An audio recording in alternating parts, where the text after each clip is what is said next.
সুপ্রিয় দর্শক, আসসালামু আলাইকুম। দেশ ও দেশের বাইরে যে যেখানে আছেন সবাইকে আন্তরিক শুভেচ্ছা অভিনন্দন। প্রিয় দর্শক, আমি শামীম আপনাদের মাঝে তুলে ধরব বিধিধান ১৯। বিধিধান ১৯ এর সংক্ষিপ্ত জীবন বিবরণ তুলে ধরার চেষ্টা করব। এই বিধিধান ১৯টা আপনারা দেখুন। এটা হচ্ছে বিধিধান ১৯। আর এটার চাউলটা হচ্ছে হলো এটা বিধিধান ১৯-এর। তো এই বিধিধান ১৯ আপনাদের বড় সিজনে আপনারা মানে চাষাবাদ করতে পারবেন।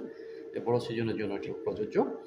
চাউলটা হচ্ছে মাঝারি মোটা এবং হাওর অঞ্চলের জন্য এই ধানটাও হাওর অঞ্চলের জন্য প্রযোজ্য। এই মাঝারি মোটা। আর এটার জীবনকাল হচ্ছে হলো ১৭০ দিন। এই ১৭০ দিনের মধ্যে আপনারা গড়ে তুলতে পারবেন।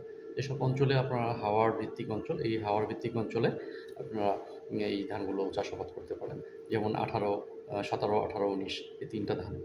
আর এটার ফলন হচ্ছিল হেক্টর প্রতি 6.0 মানে ৬ টন। এগুলো ৩টাই ৬ টন করে আপনারা পেয়ে যাবেন। আর এটা বাংলাদেশ ধান গবেষণা ইনস্টিটিউটের পক্ষ থেকে রিলিজ হয়েছে ১৯৮৫ সনে। সাধারণ পাবলিকদের হাতে এই ১৯৮৫ সনে রিলিজ হয়েছে। আমি সংক্ষিপ্ত জীবন বিবরণ তুলে ধরলাম। কারো যদি কোনো প্রশ্ন থাকে তাহলে অবশ্যই আমাকে কমেন্ট বক্সে জানাবেন।